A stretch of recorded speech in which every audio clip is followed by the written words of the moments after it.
Bueno, ha llegado el día de hablar del último bloque de Historia de España, el 12.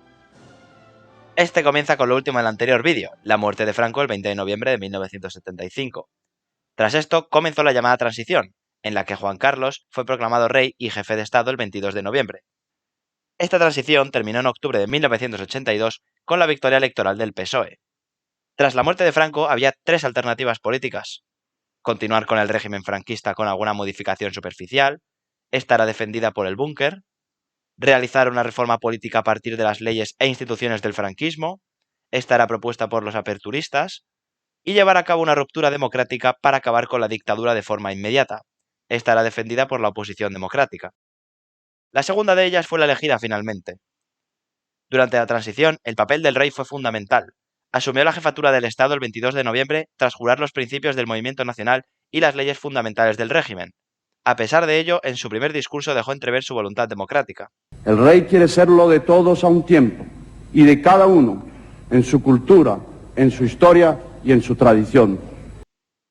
Una de sus primeras decisiones fue la de mantener a Carlos Arias Navarro como presidente del gobierno, un gobierno formado por ministros representantes del franquismo inmovilista, militares y reformistas como José María Areilza, Alfonso Osorio o Manuel Fraga, con Torcuato Fernández Miranda como presidente de las Cortes y del Consejo del Reino. Sin embargo, la incapacidad de Arias Navarro para impulsar la reforma política, su enfrentamiento con los reformistas, la agitación social y la represión del gobierno por los sucesos de Vitoria le obligaron a presentar su dimisión en julio de 1976. Entonces, el rey nombró presidente a Adolfo Suárez, político reformista que inició contactos con Felipe González, Santiago Carrillo y con comisiones obreras, que acabarían provocando la dimisión del vicepresidente del gobierno, el ultraconservador General de Santiago, que fue sustituido por el general Gutiérrez Mellado. El 15 de diciembre de 1976, Suárez da el paso definitivo hacia la democracia con la proclamación del referéndum de la Ley de Reforma Política que establecía el bicameralismo y el sufragio universal. Esta ley fue ideada por Fernández Miranda. La llegada a elecciones fue difícil por el recrudecimiento del terrorismo tanto de extrema derecha, con la matanza de los abogados laboralistas de Atocha, como de ETA y los Grapo, con atentados y secuestros a miembros de las Fuerzas Armadas y del apartado del Estado, como el secuestro del presidente del Consejo de Estado, Antonio María de Oriol y Urquijo. Aún con todo ello, en febrero de 1977 se aprobó la Ley sobre el Derecho de Asociación Política y el 9 de abril de ese mismo año, Suárez legalizó el PCE por decreto ley, lo que provocó la reacción negativa del ejército con dimisiones como la del ministro de Marina, el almirante Pita de Veiga. Continuamos con el restablecimiento de la democracia, empezando por las elecciones generales del 15 de junio de 1977. Esta restableció la democracia con el triunfo de la Unión de Centro Democrático de Adolfo Suárez. El PSOE fue la principal fuerza de oposición al gobierno tras ello. Los resultados favorables de los nacionalistas llevaron a la reinstauración de la Generalitat en Cataluña con Josep Tarradellas como presidente. Además, se aprobó un régimen preautonómico para País Vasco que no consiguió acabar con las actuaciones de ETA, sino que se incrementaron para presionar al gobierno, que no se lo esperaba para nada. Entre 1977 y 1978, el gobierno creó 13 preautonomías que aumentó el descontento en sectores del ejército. Por ello, el gobierno, muy inteligentemente, creó el Ministerio de Defensa para desactivar la extrema derecha militar. Pero esta protagonizó más adelante un intento golpista en noviembre de 1978, la conocida como Operación Galaxia. Por entonces, las Cortes comenzaron a elaborar una nueva constitución. Esta fue redactada por una ponencia de 7 miembros. En las Cortes se debatió sobre ella desde mayo a octubre, siendo aprobada en referéndum el 6 de diciembre de 1978 y promulgada el 29 del mismo mes. Esta recoge los principios de soberanía nacional, con una monarquía parlamentaria como forma de Estado y una unidad de España compatible con la pluralidad nacional. Establece al rey como jefe de Estado, quien posee el mando supremo de las Fuerzas Armadas. La división de poderes, el legislativo en dos cámaras, el Congreso y Senado, elegidas por sufragio universal. El ejecutivo en el gobierno y el judicial en los juzgados y tribunales, que estaban coordinados por el Tribunal Supremo y el Tribunal Constitucional. Reconoce una larga serie de derechos y libertades muy avanzados y define a España como no confesional. Y distingue entre nacionalidades y regiones con dos vías para crear comunidades autónomas: la vía rápida para las nacionalidades históricas, utilizado por Andalucía, y la vía lenta. Con la aprobación de la Constitución de 1978, se disolvieron las Cortes y se convocaron nuevas elecciones para marzo de 1979, que fueron ganadas de nuevo por la UCD, que volvió a gobernar en minoría. Durante su segunda legislatura se desarrolló el Estado de las Autonomías y se creó el Ministerio de Administración Territorial. Se crearon 17 comunidades autónomas entre el 79 y el 83. En octubre de 1979 se aprobaron los estatutos de Cataluña y Euskadi, el último más complejo por la oposición del PNV a la Constitución y por las pretensiones independentistas de la izquierda abertzale o nacionalista vasco. El de Galicia llegó en diciembre de 1980, el de Andalucía en octubre del 81 y las otras 13 celebraron sus primeras elecciones en mayo de 1983. Ceuta y Melilla se conformaron en ciudades autónomas en 1995. Para gestionar y armonizar las mismas se promulgaron la LOFCA y la LOAPA. Durante la transición hubo un terrorismo por parte de grupos como ETA o el Grapo. La fragilidad de la recién restablecida democracia fue debida a dichos grupos y por los de extrema derecha. La actividad terrorista de ETA aumentó desde el inicio de la transición con el objetivo de desestabilizar el nuevo régimen político. Ante ello, surgió entre los círculos policiales herederos del franquismo una especie de guerra sucia con atentados contra dirigentes etarras exiliados, firmados por el llamado Batallón Vasco Español. Además, algunos grupos de extrema derecha realizaron atentados contra entidades y personalidades democráticas. Fue en este contexto cuando la Operación Galaxia, en la que los militares de extrema derecha prepararon un golpe de Estado para instaurar de nuevo una dictadura militar, fue desarticulada. Seguimos con las etapas políticas de la democracia. Comenzando con las primeras elecciones generales de la democracia del 15 de junio de 1977 y el triunfo de la UCD y de Adolfo Suárez, los gobiernos de la UCD afrontaron la nueva etapa democrática en un clima de crisis económica, conflictividad social y violencia. En octubre del 77 acometió una serie de medidas de calado social y económico, como la aprobación de la ley de amnistía, la firma de los pactos de la Moncloa, acuerdos entre gobierno, empresariado, partidos políticos y sindicatos para reducir la inflación, y acometer la reforma fiscal, de la seguridad social y de la empresa pública. Tras la aprobación de la Constitución de 1978 y la nueva victoria de la UCD en marzo de 1979, comenzó la segunda legislatura de la democracia. En ella, Suárez se enfrentó a los problemas internos dentro de la UCD, la segunda crisis del petróleo, el incremento de la actividad terrorista y el acoso del PSOE. Tras la dimisión de Suárez en enero de 1981, su sucesor, Leopoldo Calvo Sotelo, sufrió en su investidura el intento golpista del 23 de febrero o 23F, que fue protagonizada por el teniente coronel Tejero y el general Milans del Bosch, y dirigida por el general Armanda. Sin embargo, la falta de apoyos y la postura en contra de la misma por parte del rey frustraron la operación. El gobierno de Calvo Sotelo aprobó la ley del divorcio, relanzó el proceso autonómico y logró el ingreso de España en la OTAN. No obstante, la descomposición de la UCD le obligó a disolver las Cortes y convocar elecciones generales para octubre de 1982. En dichas elecciones triunfó el PSOE con mayoría absoluta. De hecho, el PSOE ganaría 4 elecciones seguidas en el 82, 86, 89 y en el 93 con Felipe González como presidente. Con la mayoría parlamentaria, el nuevo gobierno socialista acometió una política de modernización de España en distintos ámbitos.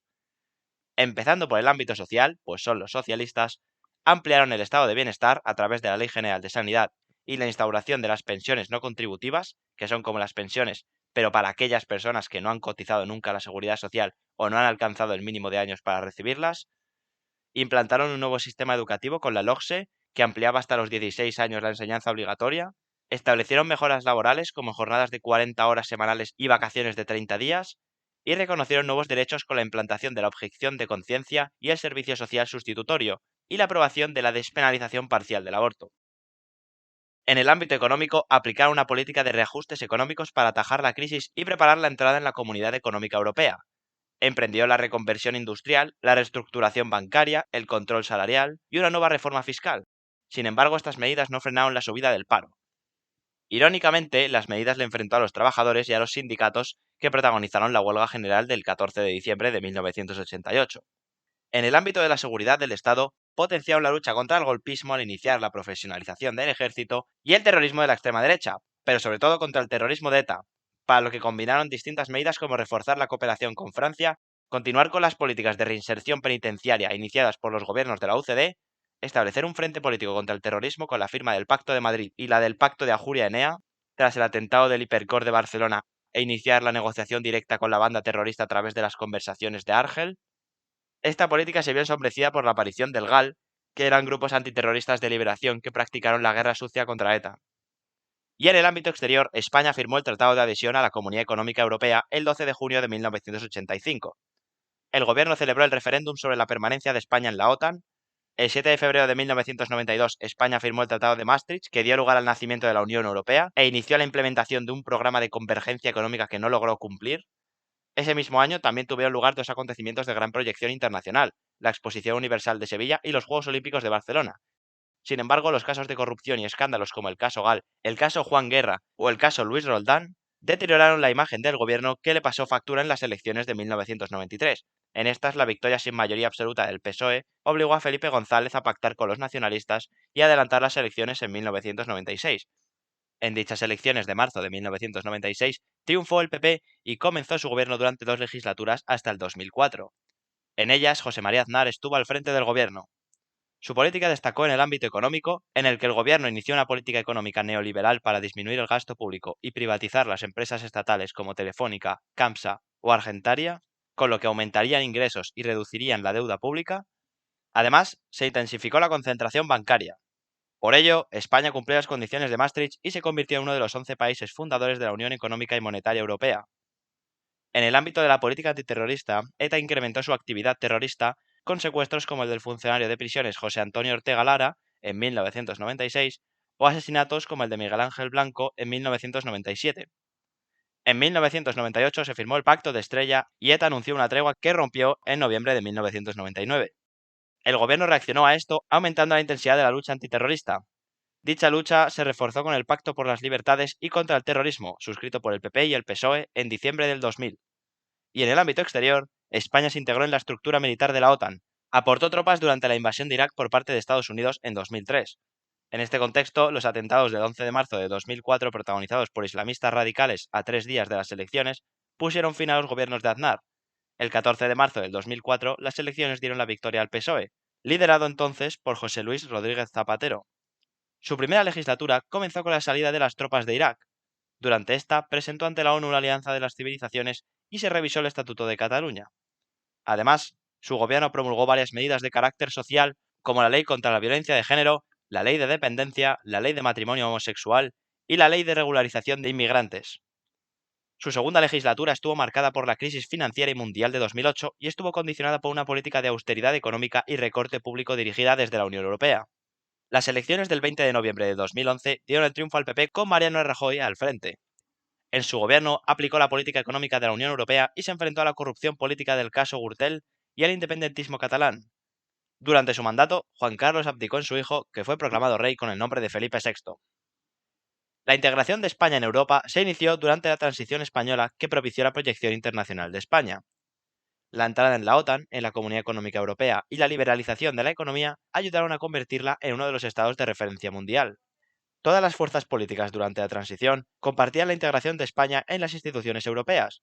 Sin embargo, hubo un aspecto conflictivo, el de la seguridad y la defensa. Por ejemplo, cuando el gobierno de Leopoldo Calvo Sotelo planteó la integración de España en la OTAN, el PSOE se opuso por motivos ideológicos. Igualmente, Calvo Sotelo llevó adelante la integración en 1982, que fue ratificada en el referéndum de 1986. La integración de España en la Comunidad Económica Europea fue un camino arduo por la negativa a Franco en los años 60. Sin embargo, el acuerdo preferencial de 1970 a su muerte abrió el proceso.